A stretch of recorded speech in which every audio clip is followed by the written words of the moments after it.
hadis, kata yang bertanya, ada hadis yang menyebut bahwa Allah Subhanahu wa taala mempunyai ahli keluarga dari kalangan manusia.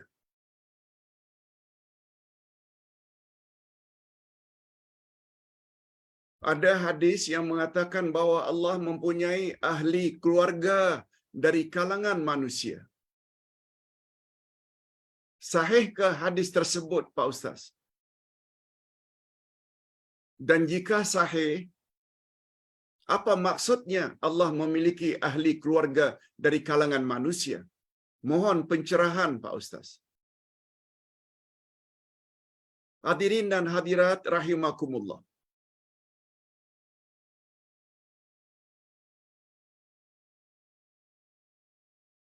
Ustaz bacakan hadisnya.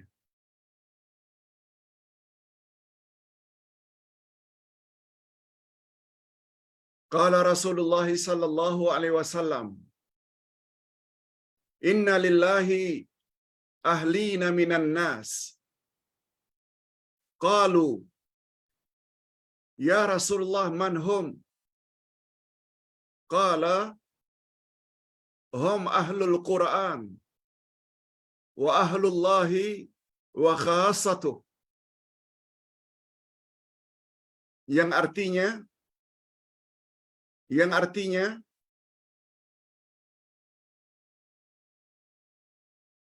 sabda Rasul sallallahu alaihi wasallam, sesungguhnya Allah memiliki kaum kerabatnya, ahli keluarganya dari kalangan manusia.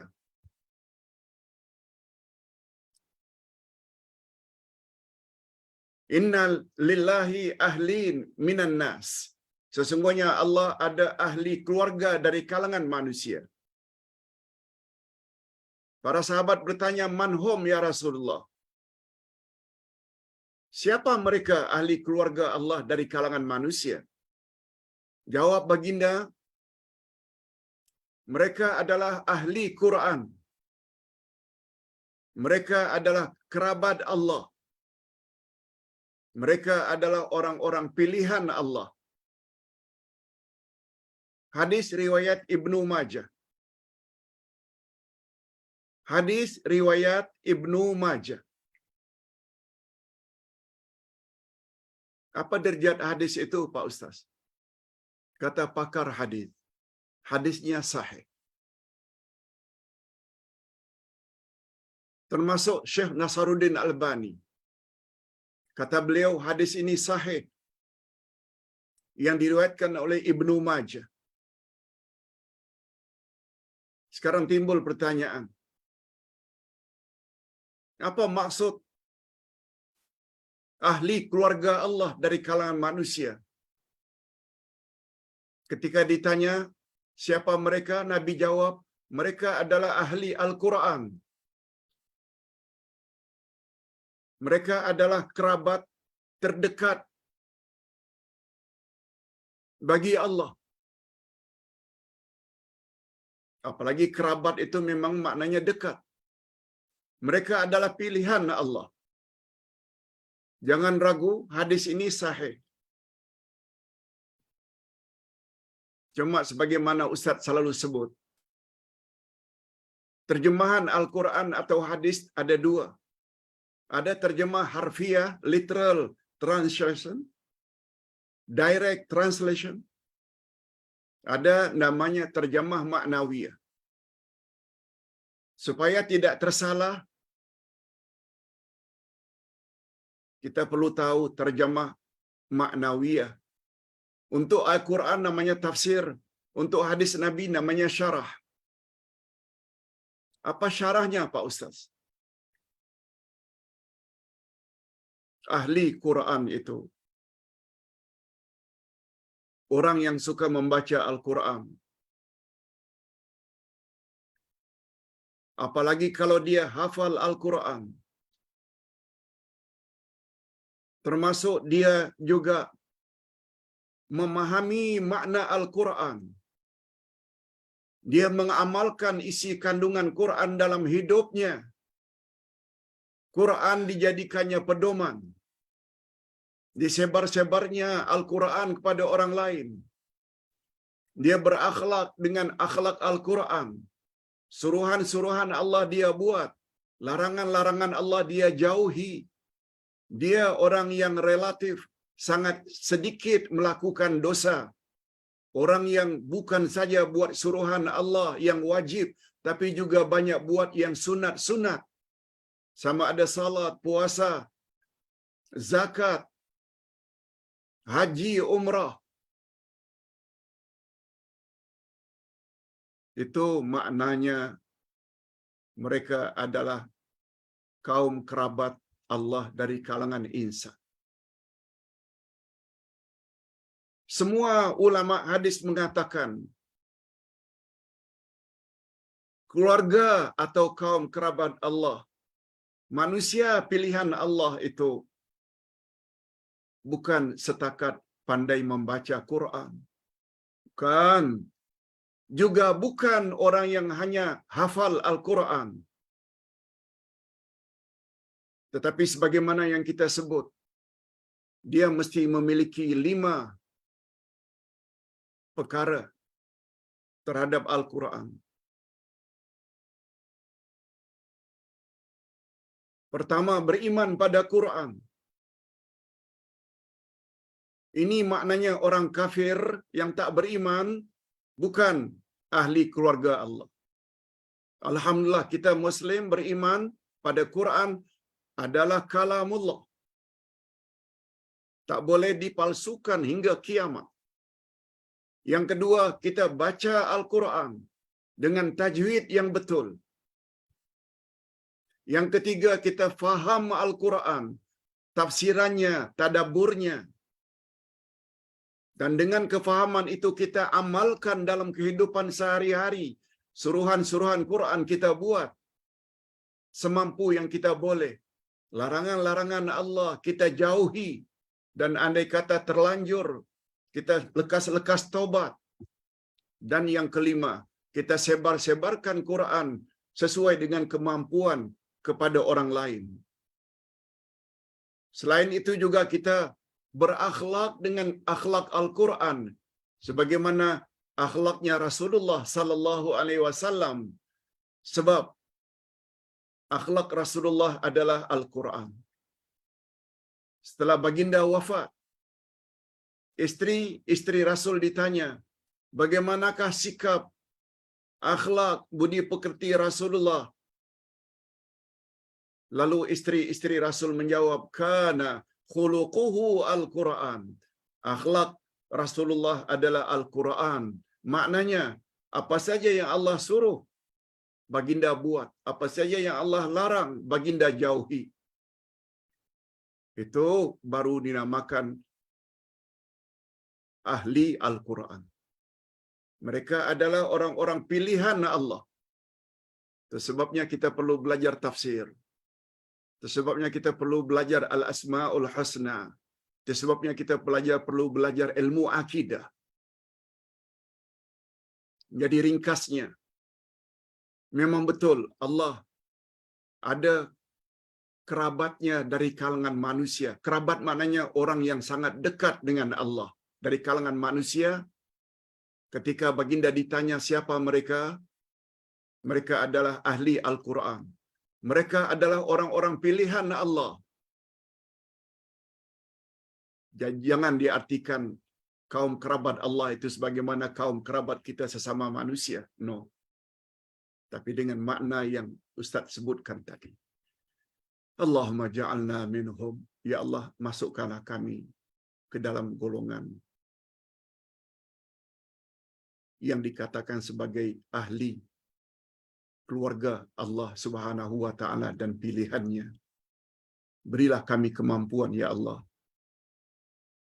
untuk memahami Al-Quran dan mengamalkannya dalam kehidupan sehari-hari dan menyampaikan kepada orang lain.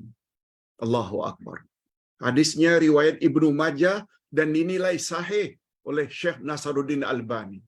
Begitu juga oleh ulama-ulama hadis yang lain. Dengan kata lain, derajat hadis tersebut sahih Tidak ada seorang pun yang mempertikaikannya. Wallahu a'lam. Pertanyaan yang kedua, Pak Ustaz. Apa pendapat Pak Ustaz tentang ilmu tasawuf? Betulkah belajar ilmu tasawuf itu hukumnya fardu ain? Mohon pencerahan Pak Ustaz. Sebelum Ustaz jawab, Ustaz jelaskan sedikit. Hadirin dan hadirat, di zaman Rasul sallallahu alaihi wasallam dan para sahabat,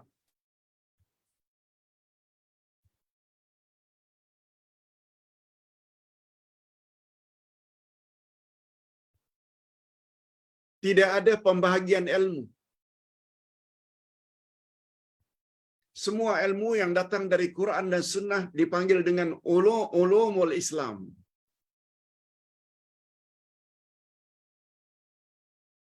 Al-ulum syar'iyyah, ilmu-ilmu agama.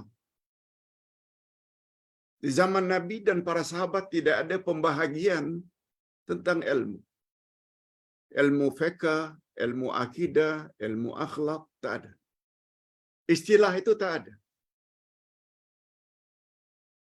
Termasuk tasawuf, tak ada. Di zaman Nabi dan para sahabat, semua itu diberi nama dengan satu nama, yaitu al-ulum syar'iyyah, ilmu agama.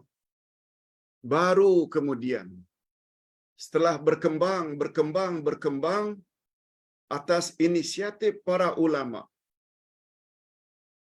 bila ilmu Islam yang berkaitan dengan iman dipanggil dengan ilmu akidah, yang dipanggil juga dengan ilmu tauhid. Adapun ilmu-ilmu yang berkaitan dengan hubungan baik antara makhluk manusia dengan Allah dipanggil dengan fiqh, al-fiqhu. Ilmu syariah, ilmu dalam beramal.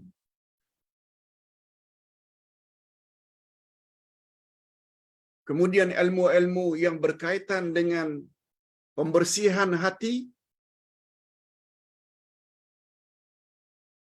berdasarkan ayat Quran dan hadis Nabi, nama yang lebih tepat adalah tazkiyatun nafs. Tazkiyatun nafs. Tazkiyah, pembersihan, pensucian nafs, yaitu hati, jiwa. Membersihkan hati daripada hasad, dengki, riya, ujub, takabur. Itu namanya tazkiyatun nafs.